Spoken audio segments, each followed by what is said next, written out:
Hey everyone, and welcome to another edition of 50 Shades of Rocks Out. No, I'm just kidding. Hey, welcome to another edition of Get Sweaty. I am Soda, as usual. I am joined by Ben, 50, and Soul. How y'all doing? Good. How are you guys? I'm ready to start a new week. I'll just leave it at that. I feel that. Yeah, it's been a rough couple days. Well, actually, rough day. Anyways, happy early Valentine's Day to everybody out there. And that actually is where our list comes in. Just might as well hop straight into it. Ben, topic for this week, please. It was the top five, chemistry.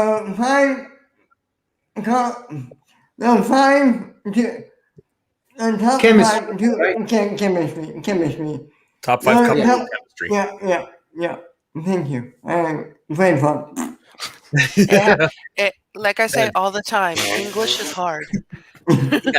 Yes, it is. It is definitely hard. In the morning. Okay, so this was a tough list, you bastard. But the toughest one is the most fun one because you have to think about it. Yeah. Mm-hmm. Mine is the most out of the box out of all of us. I can just, I can already tell. Isn't that normal though, 50? Yeah, that's true. That is true. And I can guarantee you I've got two that will not be in any of your lists. One 100% will not be. The other one, I'd say 90% chance it won't be.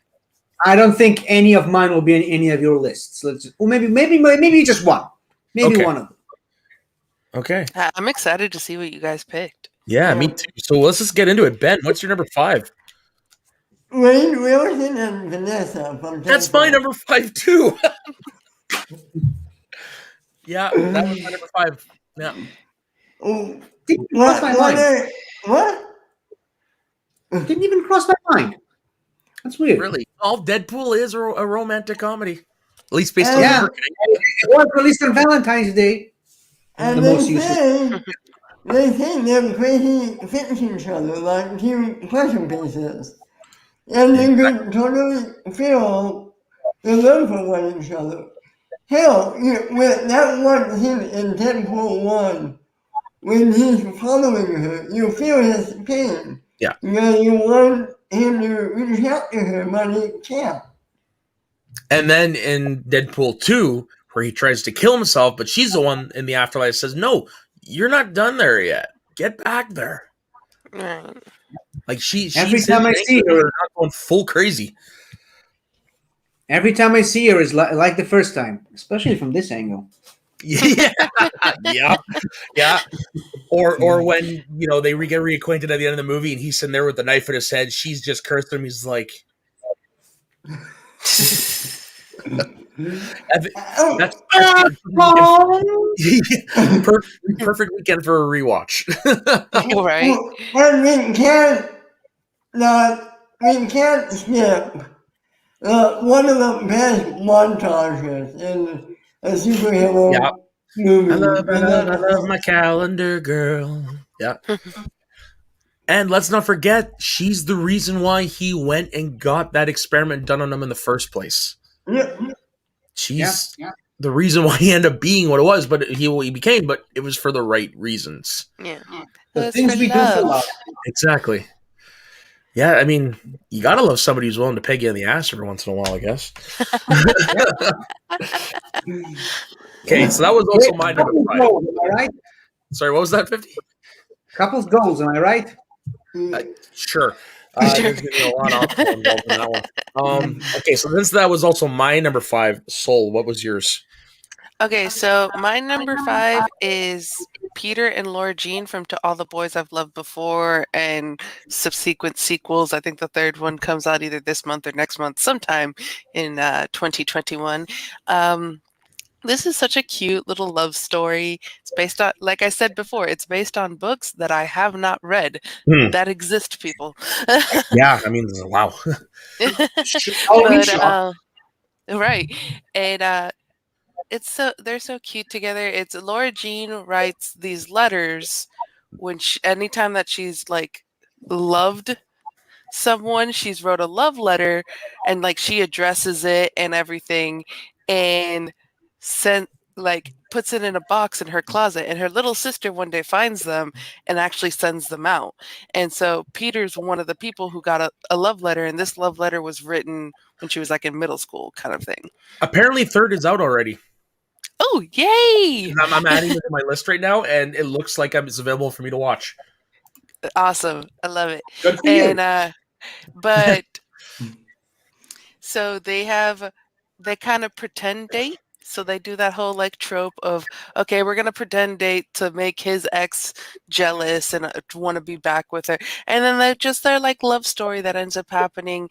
The fact that they have these funny moments together, but then they also can have like these serious moments together as well, like Laura Jean talking about her mother passing away, or him talking about how his father has left their family, kind of thing. So they weave in all these like little like these funny moments and these serious moments together, and the compatibility they're so cute. I love it. They're so cute. That says as a long weekend for me up here in Canada, I will make time to watch at least one of them. Okay. Yeah. Probably the first one. Yeah, of course. I want to definitely jump into the second one. That'd be kind of weird. Or the third one. That'd be even weirder. I mean, crazier things have happened. Yeah, that's true. Yeah. That is true. K50. Okay, so as I mentioned last week, I am the worst when it comes to figuring out chemistries. I don't know I never understood what people meant when they said, oh, these two characters have great chemistry together. What does chemistry mean? I never really understood that whole part. Did you ever figure that out? Nope. And I gotta be honest, so far, okay, I'm gonna give you a little bit of a hint as to what chemistry means. Their believability as a couple. Okay. Their believability that the two people will be an intricate part of their lives. That's what it is. I was going more for how well these two actors work together. That's another way of putting it too. Yeah. That was a more literal way to look at it. So far, the best sort of chemistry I found was this. This is the best chemistry I could come up with. No? Anyone? Oh my god. Okay, never mind. Well played. Yeah. Sir, well played. So yeah, my list will only have two couples on it, and the rest is just two actors that work great together in the scene. And to go back to what we're saying, the believability of how these two characters work together, because of how well the actors work together with one another. So my number 5, we were talking, yeah. My number 5 goes back to a movie I referenced last week. Yeah, it was last week. Lars Eriksson and can't remember the name of the first name of the character, Eric's daughter from Eurovision, the Story of Fire saga. I cannot believe I forgot the name of the character. Hold on. Eurovision. I've got it. Sigrid. Sigrid. Any of you watched that movie except me? Just curious. Not yet. I haven't had time this week to do it. So, anyways, Will Ferrell, which may show up again on my list. Just saying, Will Ferrell and Rachel McAdams work perfectly together in the scene as best friends since childhood, who eventually, spoiler alert, become really good friends together and become a couple at some point. And their journey from two kids who are just, the kids of people in the neighborhood who may or may not be related to each other. I don't know. The movie was really ambiguous on that part, but they were really good friends since childhood, and they went the distance. They got into the Eurovision. Not going to say if they won or not, but their relationship was really challenged in that movie. It's hard to speak about it when none of you guys have seen it, but like I said, the relationship was really challenged as a result of going to the Eurovision, traveling to a different country and being on the stage of one of the most prestigious song contests in the world. let alone in Europe. So yeah, it was definitely a challenge for them, and we see it happen several times in the movie.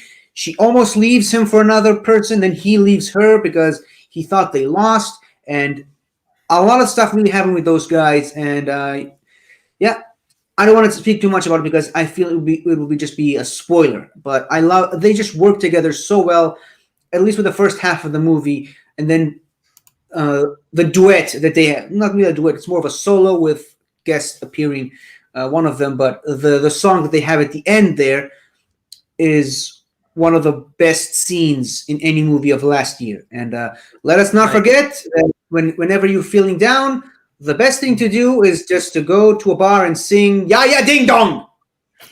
If you watch the movie, you'll get the reference. You might need to go to Civic Bar for that. I'm kidding. Watch the movie and then you'll understand the joke. I got it. Like I said, it's a long weekend for me, so I got a lot of time. Okay, Ben, what is your number 4? Peter Parker and Gwen Stacy. Fuck you. That is my number 4 too. You son of a bitch. You too. God damn it, Ben. Okay, everything after this, I guarantee you won't have. Oh my god. Wow. That's pretty. I don't think that's ever happened before. No, I don't think it has. 2 in a row? No. All right, take it away, Ben.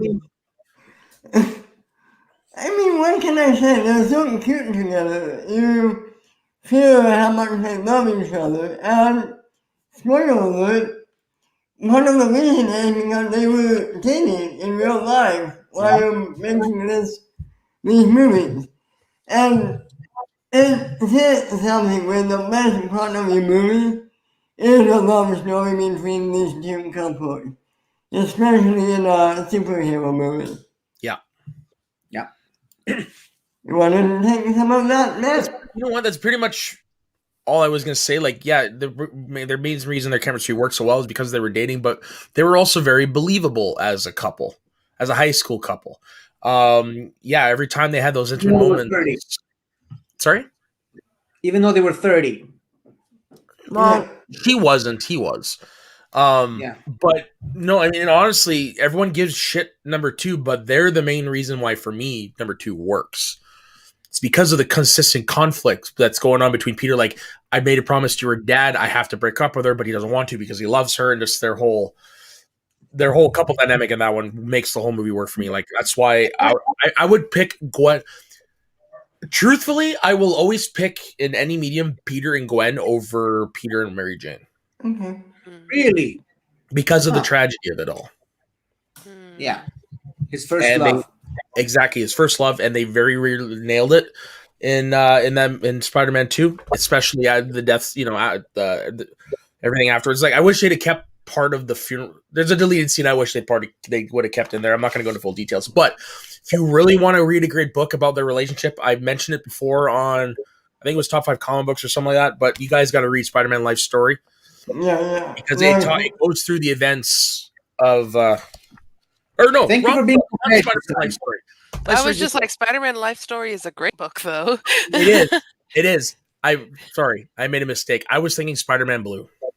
Spider-Man Blue is on the anniversary of Gwen's death. Peter sits down and he reminisces into a tape recorder as if he were having a conversation, like talking to Gwen if she was in a coma or whatever, about their whole relationship and how much he meaned her. And at the very end, Mary Jane walks into the room and she's, "What are you doing?" He's like, "I'm talking to Gwen." She says, "Say hi to her for me." It's basically the whole story of their love, of the relationship, done as if it was a 60s comic. It is, I cannot recommend it enough. Written by Jeff. Wasn't Shailene Woodley supposed to play Mary Jane? She filmed scenes and they cut an entire rollout. Yeah. I don't know how well she would have done as a Mary Jane personally. Yeah, I'm not. When I heard it, I was like, interesting. This could either be really good or really bad. I wanted to see it just to see how it went, and then it just didn't happen. Yeah. I will say, though, I do enjoy this current iteration of Peter and MJ. I do too. Far From Home. More so than I did Homecoming. Far From Home is the best one. Yeah, Far From Home. Yeah. I didn't see Homecoming until I rewatched all the movies with my parents. Really? So I saw Far From Home in theaters. It's like Homecoming, for whatever reason, when I was like trying to go see it, I never had the time to see it in theaters. And then when like Disney Plus came up, it wasn't there, kind of thing. And so like I Yeah. didn't have like an avenue to watch Homecoming, and so I was just like, oh, I got the gist of it. I know what happened in it. Yeah, that was a little weird because it's not the traditional MJ that we know, Right.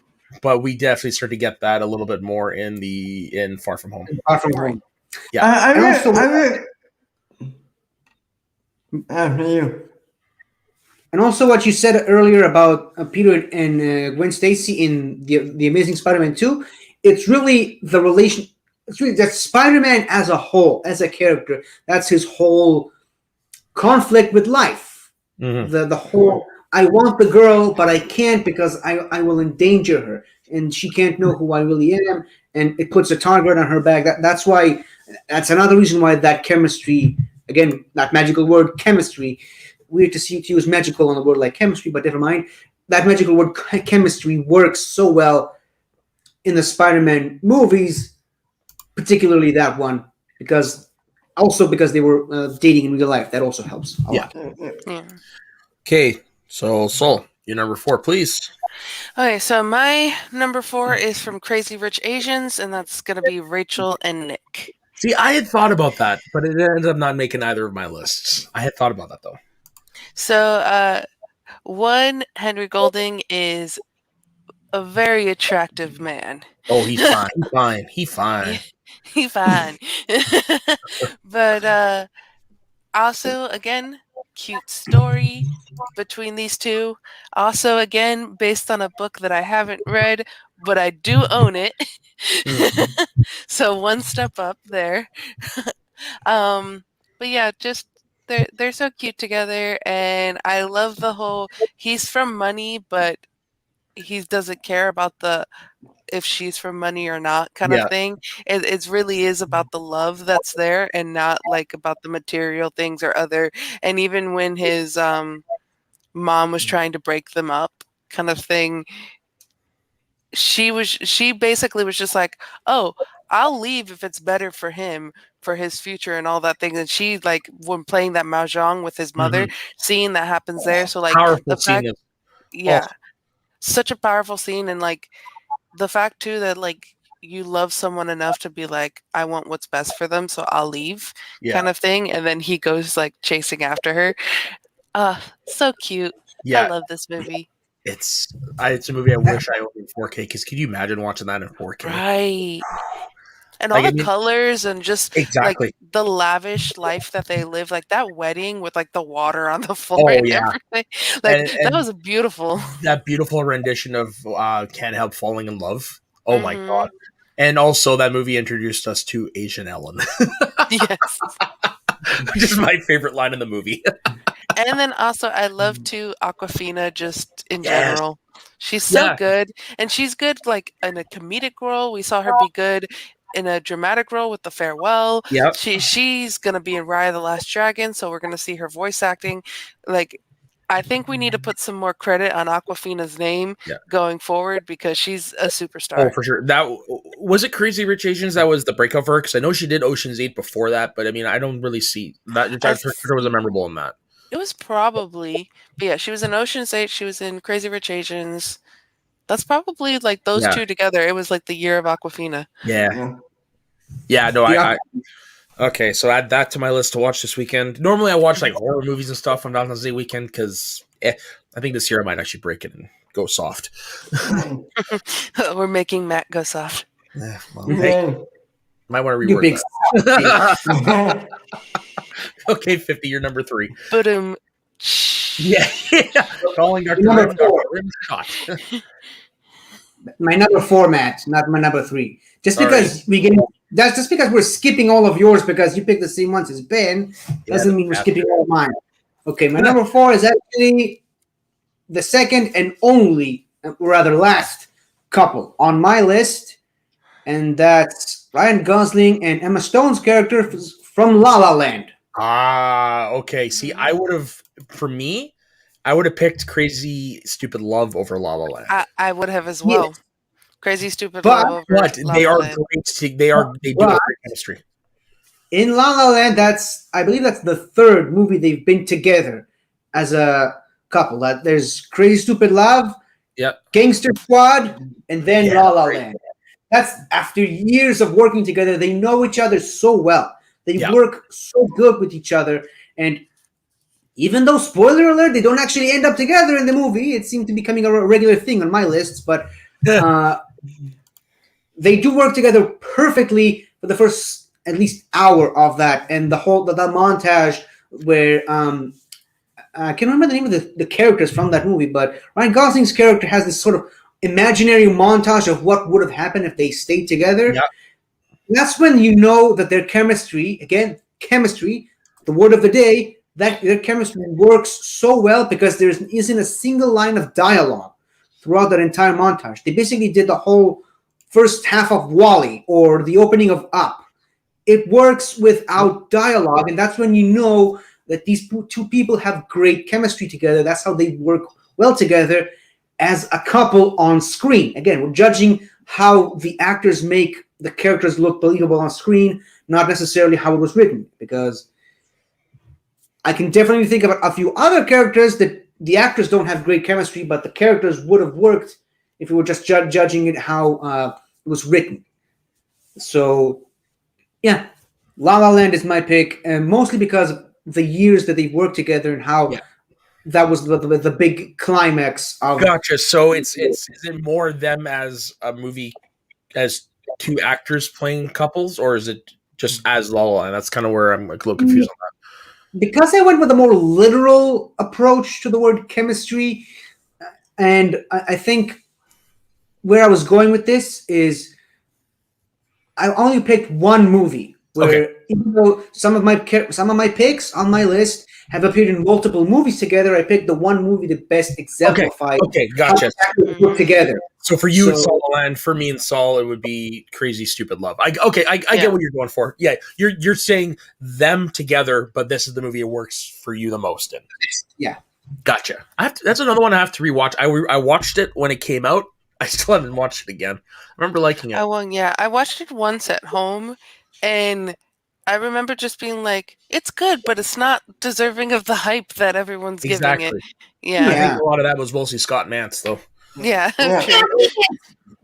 Yeah. La La Land. I will say though, yes, that's the guy. Yeah. I will say though, did anybody else hear him cry foul when from across the heavens when the controversy happened at the Oscars? I swear to God, I heard him, and it was like he was sitting right next to my room because he was in the room when that happened. Oh my God. I will say though, Moonlight definitely deserved the big award that it got. I just don't think it was the best movie of that year. I think Hell or High Water should have won that year, but that's just me. I mean, we can always talk about Oscars and what should have won. Like Green Book shouldn't have won the year that it won, but that's great movie, not deserving of the. That actually would be a great topic. Actually, top five Oscar-nominated pictures that should have won. Yeah, it should have won or shouldn't have won. Should have, and that I think we should do when it's Oscar season. And there you go. Good idea. You're bringing ideas. Yeah. Okay, Ben, if you have my number 3, I'm gonna preach to the camera and punch you in the nose. Damn you. No, I'm just scared to do anything. Be very careful what you say. Yeah. Okay, my number 3 is okay. They have great chemistry, but they're not romantically involved. Okay. Hey guys. Hey. Han Solo and Chewbacca. Phew! No, I'm kidding. I went. Can I just point out this? Hi, Daniel.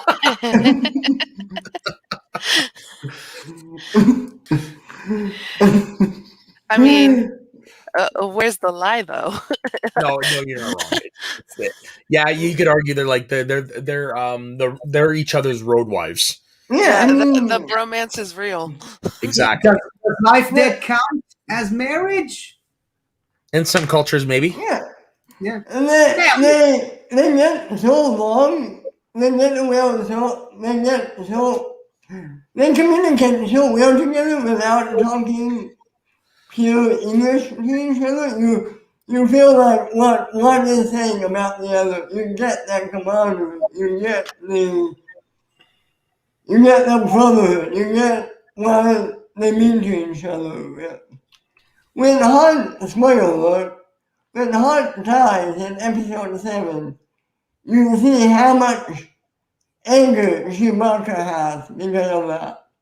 The You noise see- Chewbacca made, like that, like brought a tear to my eye. Just like it wasn't just Han dying, but like the noise that Chewbacca made. It was like from the gut and Yeah. heart and Yeah. all the pain. You When feel so that. far, You- it affected him so far, he was willing to shoot the kid that he basically raised as an uncle since he was born. If you go into some of the books where you see how much Chewbacca cared about Ben Solo back in the day. Ben Solo's just had issues with his uncles. Yep. And no kidding, eh? Even Lando, if you go into that side of the Right. book. Yeah. Yeah, so that's my number 3. Okay, so finally I get to bring one to the table. I guarantee you nobody would have even thought of this one. Jim and Michelle Levinstein from American Pie. Fuck series. you. Fuck Not you. even I Benny. forgot that. I forgot Yeah. that one. Yeah. I mean, that is you're watching love blossom throughout that entire series. You don't even know it in the first. You obviously the first one you don't see it. The second one you don't know it when you're watching it for the first time, and then the third one you get their wedding and all the stuff shit they go through, and then the fourth you get what an outsider's perspective is seeing my friends go through this.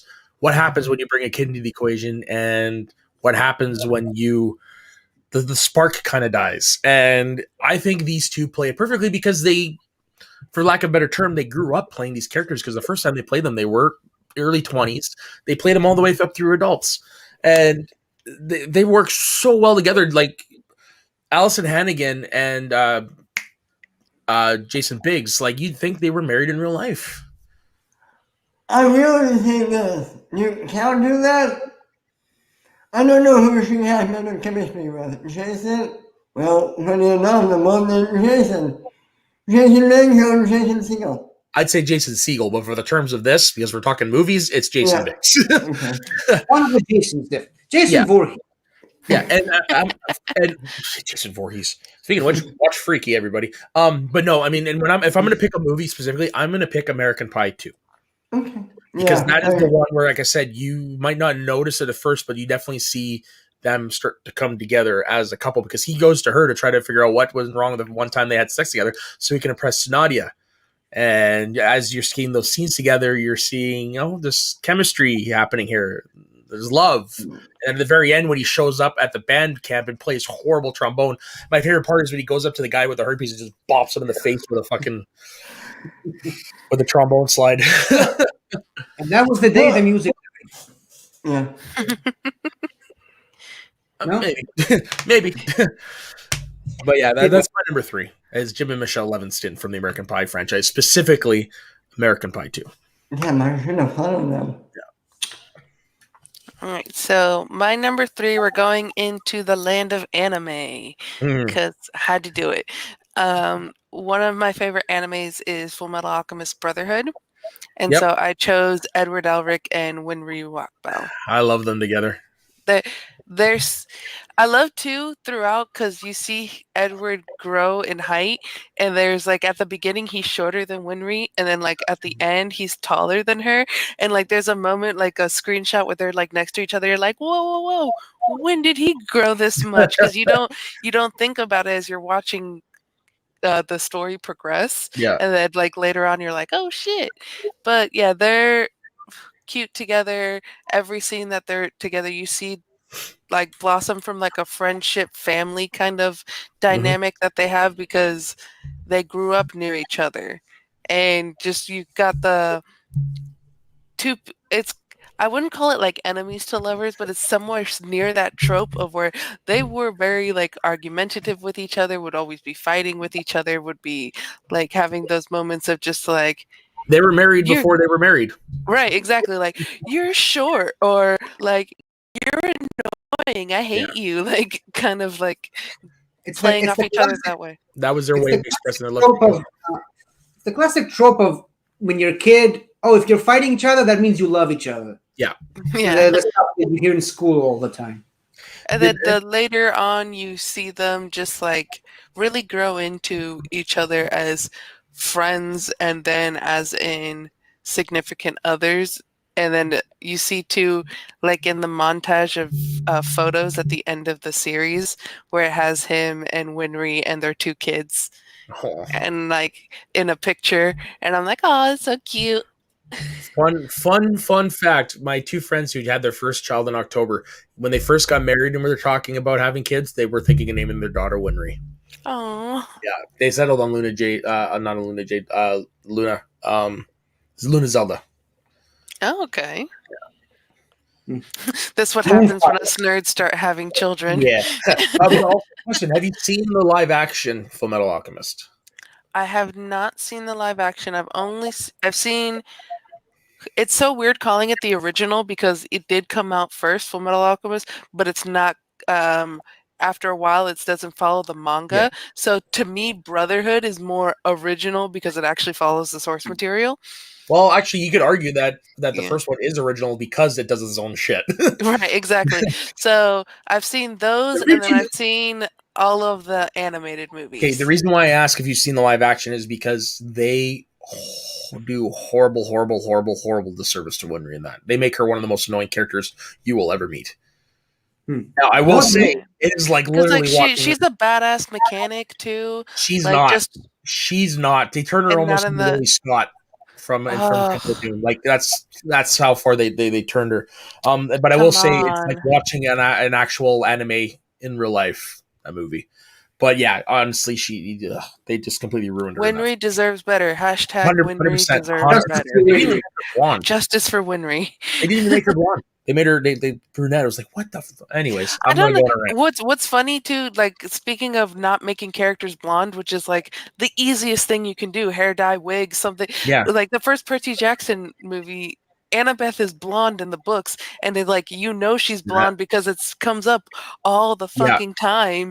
And then like they have, which I think oh man, what's her name? Alexandria Daddario. Daddario. Like her eyes matched what Annabeth was, but she's brunette. Like have her dye her hair or wear a wig or something. Come on. You know, It's that easy. that one I think might have not. I don't know. For me, I don't know if that would have looked great. Yeah.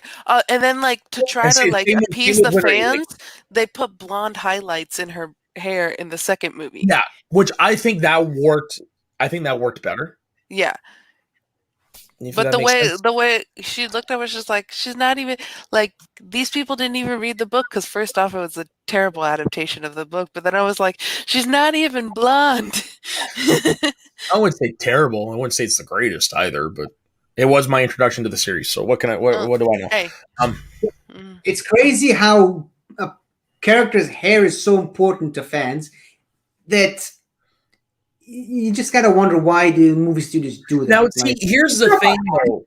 Here's the thing. Like, honestly, Annabeth not being blonde doesn't bother me because we haven't seen it visually before. So, I mean, you can still leave things to interpretation. Whereas, opposed to Winry, you have 2 series already where she is depicted as looking a certain way, and then when they do the live action, they don't. I think that's why it kind of bugs me a little bit, is because we've already got precedent for it in visual representation, as opposed to Percy Jackson, where we don't. That makes sense. That's fair. Although I will say that there's the comic version of it where she's blonde in the True. Yeah. And also, like, what's the problem? It's just character hair. What's the problem with making it look like the way it does, just to make it a little more appealing? Like, dye her hair for the movie. I mean, it's not like it's costing you too much to do that. Now, all I can say is, with Hunger Games. I don't think they spent enough money on the wig they gave Mera in Aquaman. Dye your hair. Or think about Hunger Games, the fact that both Katniss and Peeta, they had in real life their hair is opposite. Jennifer Lawrence is a blonde. Yeah. They went through multiple different colors of brown to find the right brown for her hair for that movie. They said she was like, I didn't know how much we were going to go through different hair dyes to make sure I had the right brown color for my hair. And then Peeta, like Josh Hutcherson, is a brunette and they dye his hair blonde. So like they're like, this is significant in the book, so we're gonna make it significant in the movie. We're gonna make the characters look like they're described. That's when you know that a movie studio is really putting the effort. So here's something interesting. Now, do you think Alison Hannigan has good chemistry with everybody she's been an on-screen couple with? Because we've established she's got great chemistry with Jason Biggs. She's got great chemistry with Jason Segel. Now, as I'm not familiar with Buffy, but I do know she has significant others in that one. Actually, yeah. I mean, I think some actors, you just know they bring good chemistry to everything they're in. Yeah. I think now going to 50s 3, since we've gone off on our tangent for a while. Yeah. It would be a good episode of Get Sweaty without a long tangent. Yes, I'm sir. doing that. Okay, so mine is probably the most controversial one on any of our lists. Okay? Oh. I'm going Daniel Radcliffe and Emma Watson Ooh. in The Deathly Hallows Part 1. You know what? Oh, okay. I like will that. take it. Like that. I like that because I agree. I will take that. Agree. I don't consider that controversial. Continue. No. Okay. I'm in the same boat. Because they work together, especially in that movie, Deathly Hallows Part 1, they work better as a couple, as Harry and Hermione, than Ron and Hermione. And that they still end together because it's in the books. But and I will say too, She Who Must Not Be Named, before she came out with all of the things she did, she talked about how she thought originally that it was going to be Harry and Hermione, and that it was kind of going that way, and then she switched it, and that she said like, oh, I kind of wish that I didn't switch it because Harry and Hermione would have worked really well together, kind of like the way the story was going. Yeah. So that's why although I will tell you, when I was watching in the theater, I was like, I swear to God, Harry, if you fucking kiss her, like, because I've read the books, I was just like, this is gonna make things so complicated because the way they were looking at each other, I was like, they're about to make out right here. So I am a big fan of Harry and Ginny from the books. I fucking hate what they did with them in the movies. Same. Did they do anything with them in the movies? That's they why. They don't even kiss in the room of requirements. They kiss in front of everyone in the Gryffindor common room for the first time after winning the Quidditch. Yeah, but that's not what it is for me. It's the intimate moments we get with the characters. Yeah. Like, when there's just the two of them themselves, and specifically the scene in the book where he breaks up with her at the end of the 6th book. Yeah. I would have loved to have seen that on film. The reason I was going with that moment, though, is like that couple has such a disservice in the movie that like it doesn't even follow like the way they actually get together. So like that's like the inciting of them actually getting together. We don't get them hanging out in the common room where like they're joking about a tattoo that Harry doesn't actually have, but people think that he has a tattoo. And so Ginny's like, it was on his chest or something. Yeah. A phoenix. A phoenix or a hippogriff or something of that nature. Like, and so they were all like, so all those like joking around moments where like Harry Potter, you have all these dark moments the further and further you go into the movies, especially in the later movies. And like those were like the light tones in the book where it was like, we're going to go a little light here. And then we're going to go into like Harry versus Draco and the with the Sectum Sempra and all of that. Like, so like the books kind of like weave in light moments to make the dark moments more impactful, whereas like there wasn't that kind of lightness with Ginny and Harry in the 6th movie. Yeah, which we needed. But this is why I have a problem with the David Yates Harry Potter movies, because it feels like those movies, especially the 5th and 6th one, it feels like he just did the Cliff Note version of those books. He just gave us the important stuff that we need for the story without really fleshing out the world or the characters. The fifth book is the largest book too, so That is true.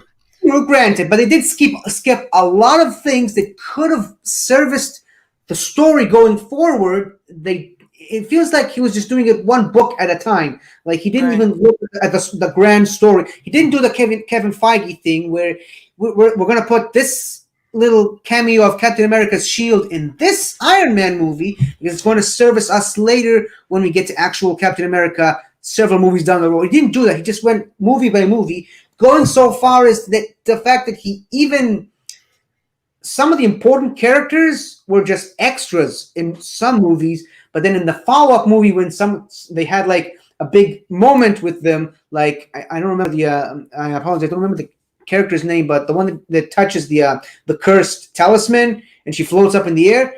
She was an extra in the previous movie, but they cast a real actress when they needed that scene. Mm-hmm. That's why my biggest problem with the David Yates movies, probably the reason why the Fantastic Beasts movies don't work as well as they do, as well as they probably should or can. I liked the first one. The second one was for me, but I liked the first one. But I don't think. First one was I found a little boring. The second one turned me into Charlie from It's Always Sunny. You know that famous picture. Yeah, the famous picture where he's in the room with everything connected to the dots for Pepe Silva. That's no joke how I came out of that movie. That's how you should come out of that movie.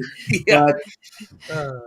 On the David Yates Harry Potter movie, I don't think he gets the story and the characters as well as he does. I think he's just doing it. The most generic answer ever, he's just doing it for a paycheck. Can we all agree that Iñárritu was the best director for those Harry Potter movies? I think too. We got to give to Alfonso Cuarón for the third one as well. That's who I was thinking. Not Iñárritu, Cuarón. Oh, there we go. I need more coffee, apparently. Anyways, let's just get away from that because I could go down a whole rabbit hole. Make me look like a complete ass. Anywho, let me say my number 2. Yeah.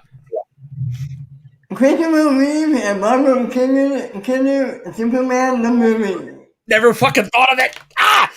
When you said that, I was like, damn it, you stole my number 1. I never thought of that one, and I should have.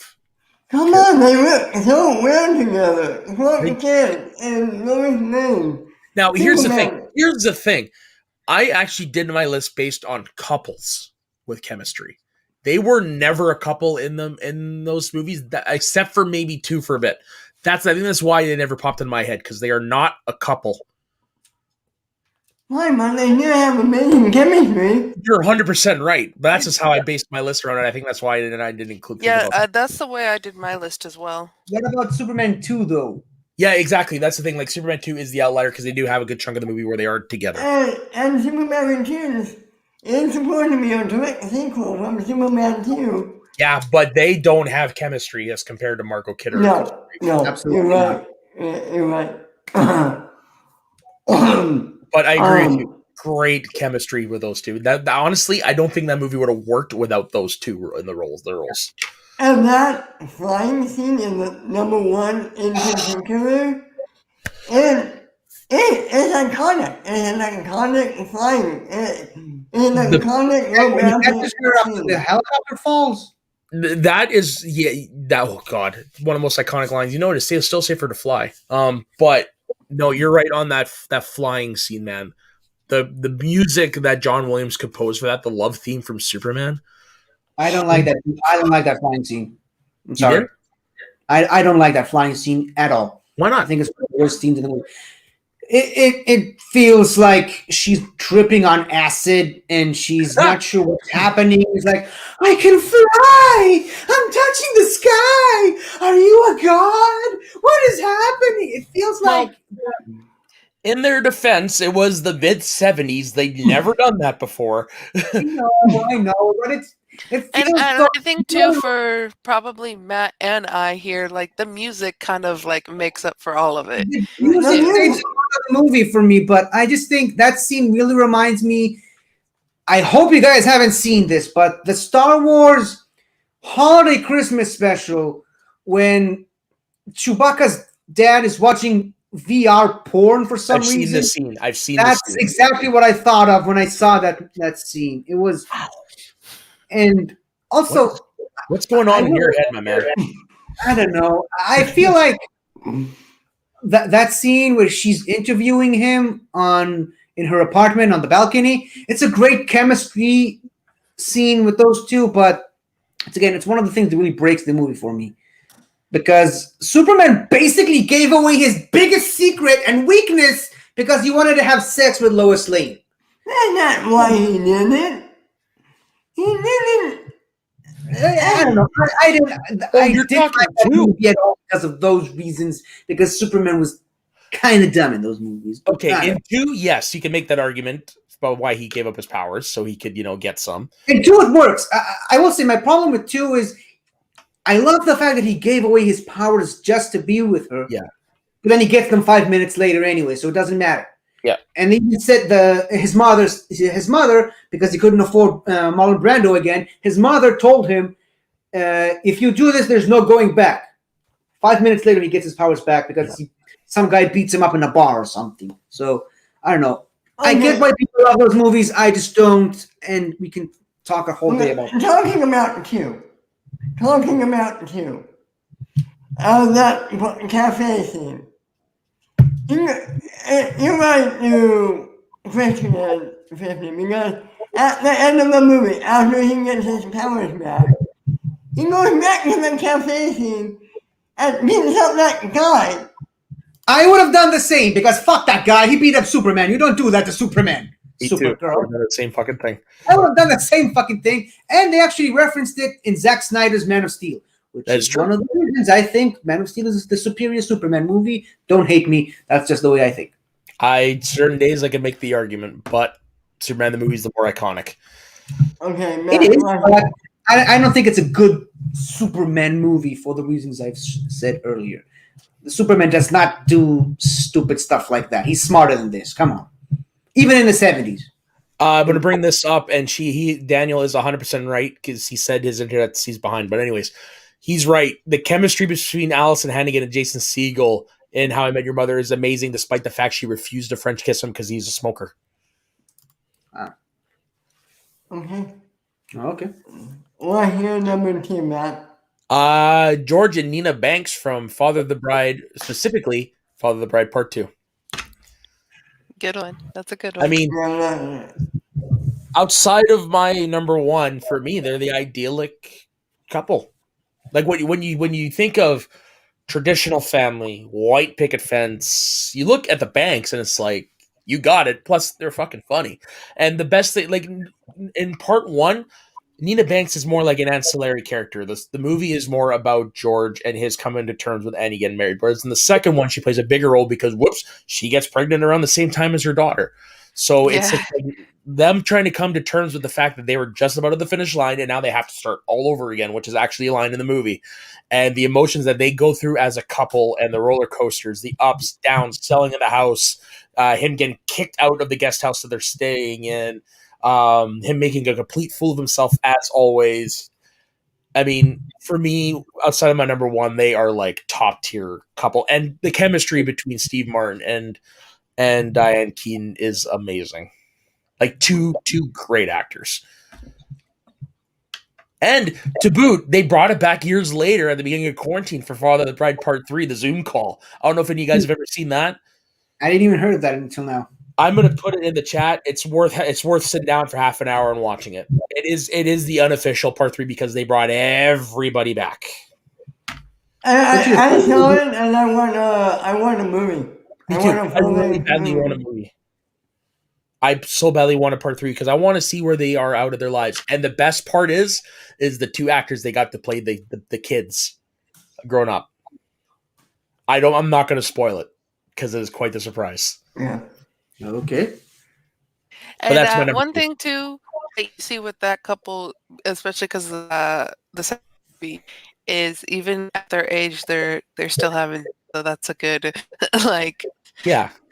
that too that not only are they great together, like in an emotional sense, but they also still got a physical love for each other as well. And I will say, Steve Marmor Brown here, a little weird. Yeah, it does. So I have a question. Why is it that your internet always breaks down during our show, but when you're doing the Ultimate Showdown show, it actually works fine? Just, I'm I just don't curious. understand. Actually, my internet broke down when I was doing We Have the High Ground yesterday for the Pop Culture Universe. So it chooses its time. It's a very selective internet. Oh, it's Yes. not Maybe just us. Okay. because the Ultimate Showdown show is on Roka's channel, he's just afraid of Roka. So, Yeah, you know, the internet's afraid of Roka. Yeah. the immortal words. Are you plugged in like with an Ethernet cord I'm not because I don't have a place to plug in at all. on your laptop? Really? No, I don't have a place to plug in like in the house. There's You don't no have a modem in your house. like the where it is, I can't plug into it. Yeah. Get a 100-foot cord. That's what I did. My modem's in the other room. My modem, where it is in the house, the way my house is designed, it would have to go through all of the rooms, the hallway, basically travel and traverse the universe to get to my Okay. room.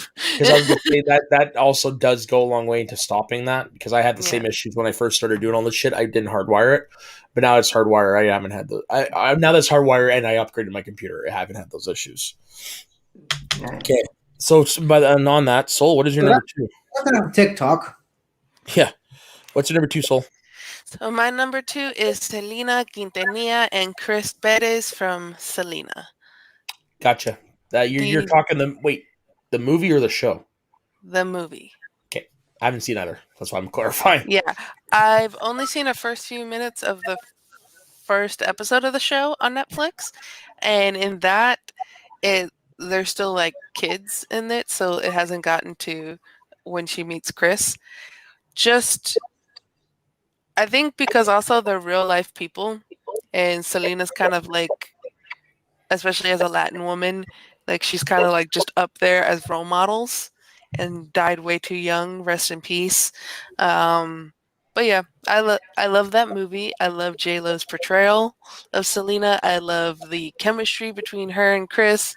Just the way they become a couple, and then like also you could see too the chemistry of when, spoiler alert for real life in the movie, when she passed away, kind of like you could, and it closes up on like on his face and how his emotion of when he finds out that she's dead, kind of like that scene too of his like close up on his face, you could see like how much emotion there was for her no longer being there, his wife, the person that he loved, the person he was planning on having children with. And so I love their chemistry together. He's musician as well as her, so like just the way they work together. I love that movie. I love them. I'm a little ashamed to admit this, but I only know Selena because of the movie. I've never listened to her music, but I do know because of that movie and hearing stories how much of a cultural impact she had. Yeah. She's very, her cultural impact is pretty wide, especially in the Latino community, but not even in like the Texas community as well. Like non-Latinos in Texas, like Was she from she's Mexico an or is she from icon. Texas? She's from Texas. She's Okay. Mexican American. And then, like there's even a scene in the movie where she's talking to her like her father is talking to her and she goes, "You have to be more American than the Americans here, and you have to be more Mexican than the Mexicans over there. Otherwise, you're going to be judged." So, kind of like being Mexican American, which we've something that someone coined the term living in the hyphen, where it's people who are so like with me, I'm Cuban American, Cuban hyphen American. So I'm somewhere in the hyphen because I might be too American for like if I go to Cuba, but then also like I'm too Cuban for Americans. So I'm right there in the middle. I'm living in the hyphen. So it was kind of like talking on that experience through the conversation she had with her father is being Mexican American, even though they didn't say living in the hyphen in that movie, but that phrase that I forget who coined that phrase kind of fits that conversation that they had. I love how the guy's next is the one that disappears. 50 Shades. It's your turn. There he is. Sorry, I just required a visual aid for my next one, Okay, which good timing. I thought my previous one would have been my most controversial one on my list. Starting to think this one might actually be. And my number 2 pick is actually Chris Evans and Robert Downey Jr. from Civil War. Hey, if we had Han Solo and Chewbacca. Yeah. And You didn't choose Science Bros? No. I specifically went with them because, again, I was looking at the more literal word chemistry and how these two actors were able to bring all the baggage that these two characters have harbored for each other from the first Avengers movie through Age of Ultron all the way into Civil War. And the Civil War is when the relationship hit their melting point, to the point where they basically fought each other at the end of the movie. And I just think, like I said, I was going one specific movie as opposed to a series of movies, but I'm using previous movies, how these actors have interacted with each other, as well as the characters in this case, like I did earlier with Harry and Hermione, how the relationship progressed through years. And I specifically chose the movie where I think best exemplifies their chemistry working together, as they're sort of teammates, but they really despised each other at a certain point. And in Civil War, obviously, we know why. Because, first of all, they're from two completely different generations and two completely different backgrounds. Steve basically owes who he is to Tony's father, and he knew Tony's father back when he was a different man and all that stuff. And he doesn't think that Tony lives up to his father's name and his father's legacy, and even says to him in the first Avengers that I know people with none of what you have, the worth 10 of you. And like I said, it all blows up. First of all, in that scene after they captured him and Sam and Bucky and T'Challa, and it's just Tony and Steve sitting in a room talking to each other with a pen, And this is how great the MCU is and how great superhero stories can be when, in the midst of all this action, and it's a great story and superheroes fighting each other and the government and all that, and one of the best scenes in the movie is just two characters in the room talking to each other. That's why one of my favorite moments from comics is actually from the first Injustice Gods Among Us, year 1, where in the midst of all the story, my favorite moment from that series, probably in comics in general, was just Superman and the Flash playing chess with each other, talking politics. That's what I love when superhero material can do that, especially in Civil War, when even later they had that conversation in the Hydra base in the Arctic, right before they fight each other. Bring that up because for me, that is the best scene between the two of them. Is the scene where we see the final threads of their friendship fray before we get to Endgame, and it kind of heals itself. But the moment where Iron Man finds out that Cap knew that Bucky killed his parents. He killed my mom. Yeah, exactly. He killed my mom. Like that's the Martha scene done right. I don't think he can do it any better. That's the Martha scene from Batman vs. Superman done right. Right, exactly. Yeah. And I love the fact that they were in Infinity War together in the same movie, but they never met each other. I don't know if they met each other on set, but they never met each other in the movie.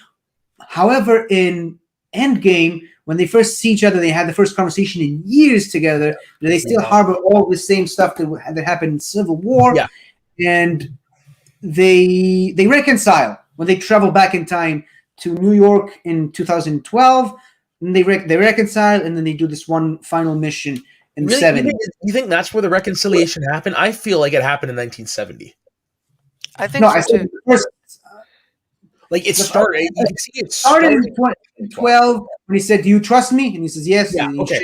And then they reconciled completely in the 70s. And then there are the two kind of Avengers that kind of were no longer part of the team at the end I of the will movie. forever be disappointed that the Academy did not honor the Marvel Cinematic Universe with an honorary Oscar for all the good things they've given us. Yes. I think it's more deserving of an achievement Oscar than Lord of the Rings was for its achievement Best Picture. I'm going to say it right now. I'm not saying Lord of the Rings didn't deserve it. It definitely did. But for the reasons they gave it to Lord of the Rings, I think the MCU did it better. They changed the movie landscape forever. Yeah, and they I think deserve some recognition for that. Agreed, and I think the Academy dropped the ball on that. Yeah.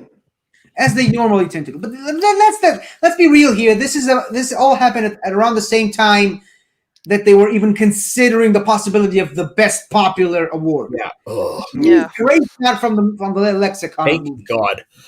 Okay, now let's move on from that before I get a little more heated. Let's dive into the honorable mentions. All right, Ben? let's do it. I don't have any. Okay, so I've got two, and these are the reasons why they are not on my list, is because we do not spend enough time with them as a couple. Mm-hmm. Alejandro Morieta and Elena de la Vega from the Zorro movies. Okay.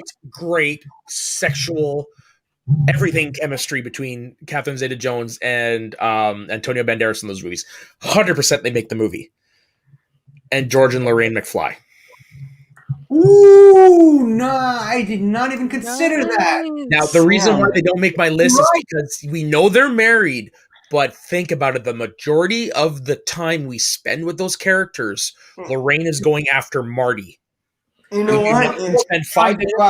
You know what? At the beginning of the movie, and we spend maybe in 5 minutes at the end of the movie bookmarking it where we see them as a couple. Other than that, they are not together. That's why they're on honorable mentions.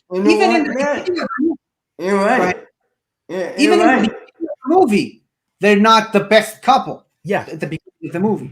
Exactly. Great chemistry, but they're not a couple. Like, I mean, we don't see them enough as a couple. You're right. Let's not talk about what they did to Crispin Glover in the second one. Yeah. Well, he's not in the second one, yeah. You're right. Yeah. You said I would be mad. I'm not mad. Well, it's because I thought that would be your number one. Okay. And then So in that's my true. honorable mentions. What if Ben's number one is Marty McFly and Lorraine? I think you go see a shrink. But Or stop watching certain types of porn. it's Scott Lang and Hope Pym. Fuck, I never thought of that. Damn. Yeah. Which movie? Second movie? Because I would go second movie. I would say second movie, Yeah. but I was putting like both in general, but yeah, second Yeah. movie specifically, and then John and Jane Smith from Mr. and Mrs. Smith. Okay. In real life, a couple of the time definitely helps. Yeah, I haven't seen that movie since it came out. All I remember is that's the movie that broke up Brad Pitt and Jennifer Aniston. So.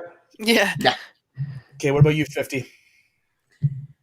Okay, so my honorable mention is an honorable mention solely because I assumed everyone would have them on their list at some point. Didn't happen so far, but it's pretty much a lot of people's number one for a lot of different reasons, and that's Han Solo and Leia. Yeah. Organa Skywalker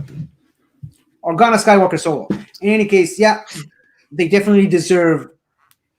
They are the iconic sci-fi fantasy couple for movies. And what? I was gonna say if Leia's name was done the Latino traditional way, she would be Leia Skywalker Organa de Solo. Solo. Hey, can I ask you about that? Just a quick question. Like, why do you introduce the day? And then I've seen like some where it's just like there's a lot. Current one? Okay, so the way it goes, and not all of us follow this, but like I don't follow it. Like, for example, if I did follow that, my name would be Sol Crisana Govin Perez. So you take the male, the paternal name of your father first, and then you take the paternal name of your mother's last name, goes as your second last name, and then when you get married, you're what their paternal last name is. So it's you're always taking the paternal names, but like of your mother and father and husband. Because the men are always the one in charge. Am I right?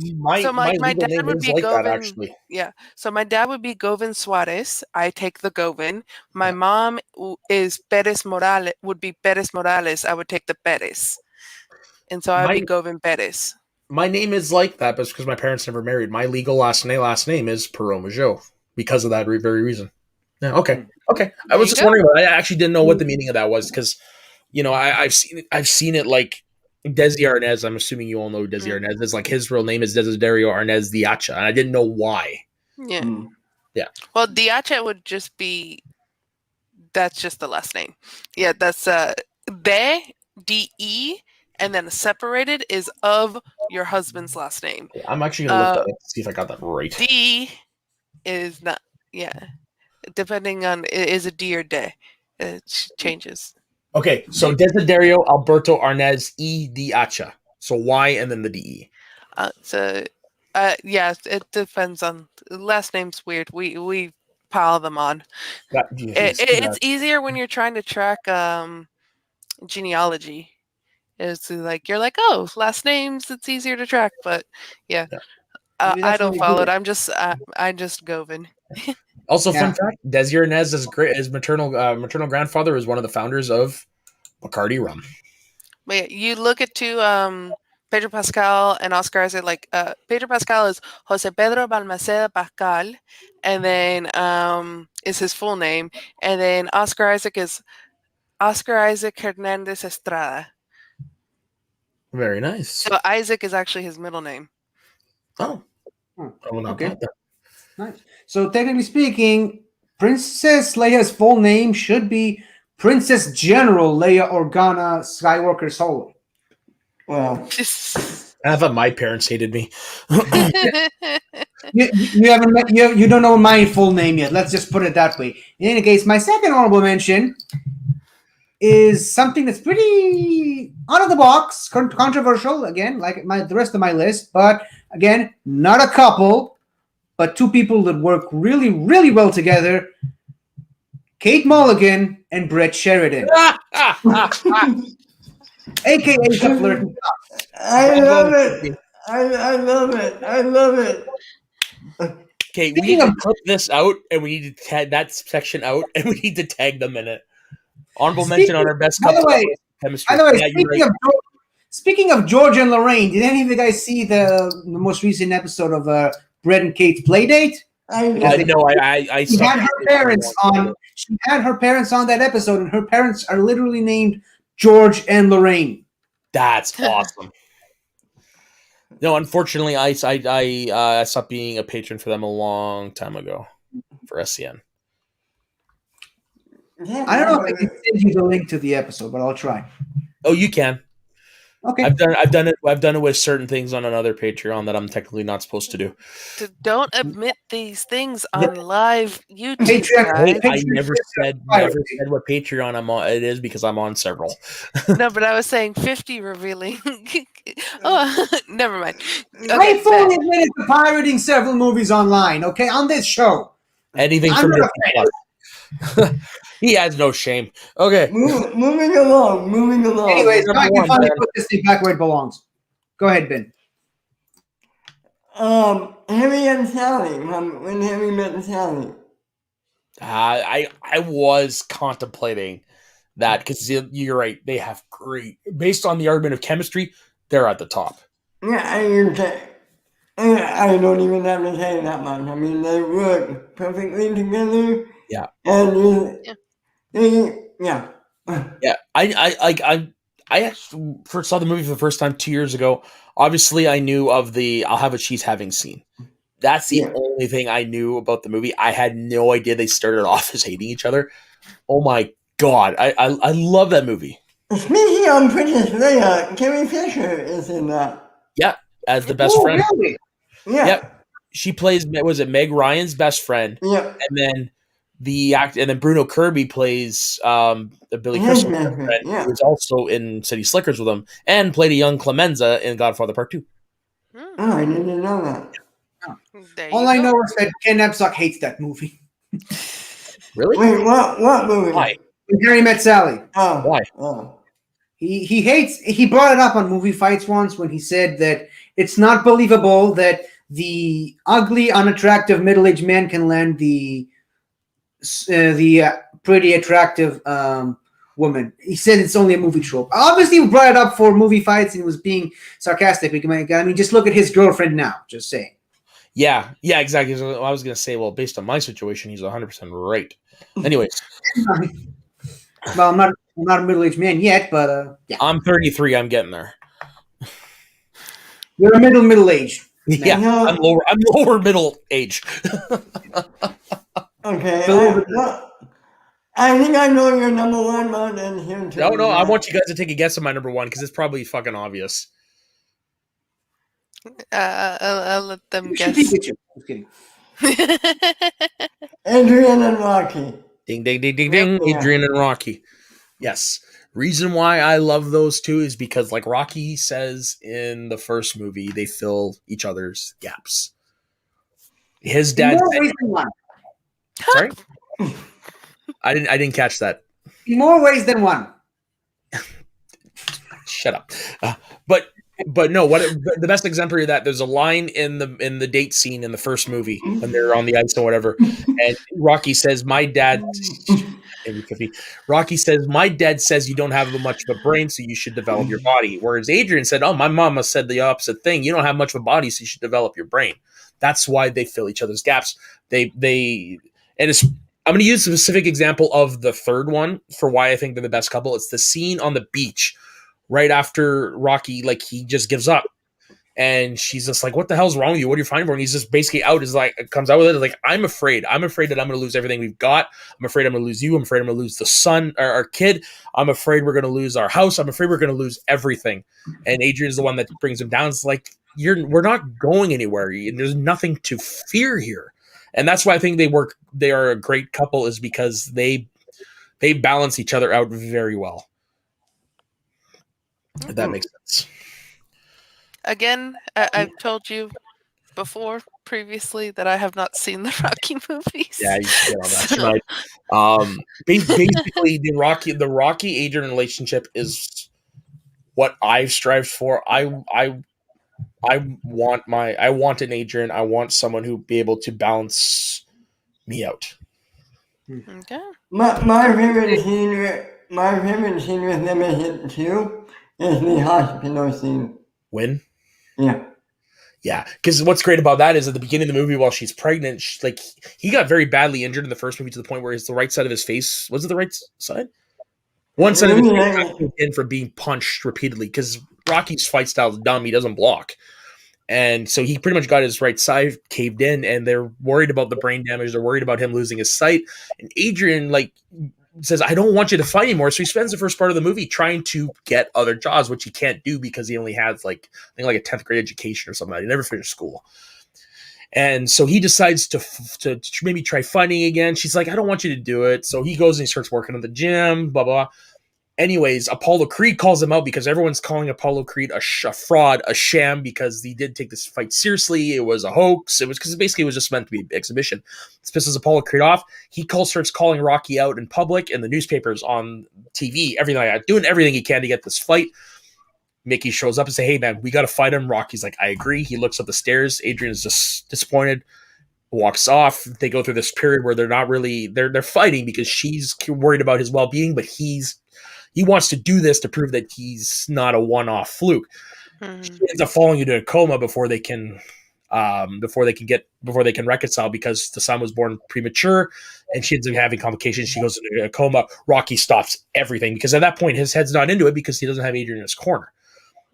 So he just stops everything and he does not leave her side one iota. He stays there the whole time. He sleeps in the chapel. He sleeps in a room. Doesn't go home for however long they're in the thing. So he starts getting stubble. That's how long he's been there.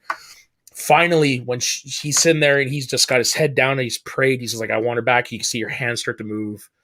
Everything's going to be okay. Finally, he hadn't seen the kid yet because he wanted to see it together. The very first time they see the kid, they're talking, "Oh man, we got the fight coming up in 3 weeks." And he's like, "Can we talk to postpone it? I don't know. We don't have enough time." And she's like, "Rocky, I want you to do one thing for me." It's like, "What is that?" He's like, "Come here." So he puts his head down. She goes, "Win." win. And then that's when we start getting the good of Fly Now and the montage and just him giving it his all for 3 weeks. Because he finally has her in a corner, he pulls the impossible and he wins the heavyweight title. That's why they're the greatest couple in film history. You're convincing me. I don't feel like I need to watch the movie now. I just got a visual of it. 4, which is more of a hindrance than that, but they try to replay that, but it doesn't quite work. But 2 and 3 are like the best examples of why they are a great couple. Okay. Question. Here's a question. How long is the first Rocky movie? The first 2 are around 2 hours each. Yeah. Thought I'd have time to watch at least the first one today for the first time. Yeah, so the first 2 are about 2 hours each, and then 3 and 4 are between an hour 30 and an hour 45. Okay. I was thinking it was shorter because I think A New Hope is around an hour 40. I think an hour 48 maybe. So I was thinking if it was about around that length, maybe I could have watched it tonight. But I don't think I'm going to have time for that. Rocky. Oh, while you guys are searching that, 2 hours. It's exactly 2 hours on the dot. I'll go into Yeah, what's your number 1, Soul? my number 1, and I'm surprised that no one has picked this yet. It's Gomez and Morticia Addams. Oh, I didn't think of them. I didn't even think of that. Great. They are couple goals. They, especially just like the respect that they have for one another, the love for one another, the heat that they have between each other. Yeah, They're always feel it. It's Come on, Carida. yeah. They perfectly exempt by French as the romance language of romance. And again, I go with like just the fact that they have each other, the love, the heat, the always in each other's corners, just all iterations of Gomez and Adams. Like each who've played Gomez and Adams has done it correctly, and have been so like I can't even pick a movie to say this is the pinpoint epitome of their relationship because each one like is so great. So yeah, that's my number 1 is Gomez and Morticia Addams. Yeah, I never even thought about those 2. Did any of you guys see the animated movie that came out 2 years ago? Not yet. Is it good? Not yet. I loved it. For personal reasons mostly, but I can't talk about why because it's a spoiler, but I loved it. I absolutely loved it. And like you said, the relationship between the two in that movie was great. And I try to avoid animated movies from my list because I don't think there's much chemistry to be had when it's 2 actors talking into a microphone at different times and sometimes even from different locations. Yeah. So I didn't. That's why I didn't have animated movies on my list. Personally. I mean, honestly, based on some of your picks, like Chewie and Han and some of that, I would have thrown in Buzz and Woody. Chewie and Han was him, but never mind. I know, but I'm just saying that's the first one that popped in my mind. I mean, you could argue Buzz. Buzz and Woody definitely count, but like I said, they do it in the same room. Those guys. Okay, but we don't. I don't always know if and when they. Of course. For that, I know for a fact some of the Lion King stuff was done in 2 different countries, so I try to avoid that stuff. Yeah. Hey, 50, you're number 1. Yeah. I just give a hint that I don't have the Lion King on my list, and no one even flinched. In any case, my number 1. Continuing with the whole controversial, but looking at the more literal look of the word chemistry, I went with Will Ferrell and John C. Reilly. Step Brothers? Yeah. Talladega Nights. But in general, their whole career and how they just understand each other so good. I didn't watch Holmes and Watson, but the trailer was great because these 2 guys work together so perfectly. They just know each other so well. A lot of the stuff are improv because they already know almost exactly what the other one is going to say. They just work together on screen so good. And yeah, it's just great. And as I said, I love Will Ferrell from the Eurovision movie, but when I love John C. Reilly from the first Guardians of the Galaxy and Wreck-It Ralph. I love them, but I love them separately. but when they're together, it's movie magic. And when I see them together now, those movies are hit and miss with me. They always will be. But when I see them together, they do remind me of the old comedy vaudeville teams like Laurel and Hardy, Abbott and Costello. Yeah. They remind me a lot of that. So I would not. Yeah. Because I mean, honestly, this is a category you could go any which way on it, and it seems like we all have. Yeah, 50. Because it has in there just somehow. You shocked me. I thought you were going to say Timon and Pumbaa. You're right. Because, like I said, I tried to avoid animated characters because, again, speaking into a microphone, not directly looking at each other, could be in two different rooms. Although I do think that in the live action one, they were in the same room with Simba for most of the scenes, but I try to avoid that from my list. And may not have it on his list, but we're still talking about it. Yeah, because it has to make it into the show somehow. Yeah, of course. This thing was Ben that brought it up. I'm just saying. Oh yeah, it's your fault, Ben. Come on. Okay. So don't be too surprised next time. Okay. All right. So the topic for next week. So I watched The Godfather last night because John Roca and Steve Morris are doing 2 months of Coppola, and they just did Godfather, and now they're doing Godfather 2 on their show, The Cinephiles. So I figured I'd pop in Godfather because I haven't seen it in a while, and it gave me the idea. The first 5 minutes gave me the idea for our next topic: top 5 character introductions in movies. I already have my number one. I'm just saying. I might, but basically, is the very first time we were introduced to the main character of the movie. The main character of the movie? Well, okay, not the main character, but the first time we're introduced to an important character in the movie. Gotcha. I got my number one. Okay. So, like I gave Ben 2 examples before you guys came on before we went on air. The introduction of Vito Corleone in The Godfather, him sitting with the cat, playing with the cat while everybody's coming to him with favors, and of course the introduction of Indiana Jones. Right. Yeah. So I mean, those are 2 examples of what I mean by this list.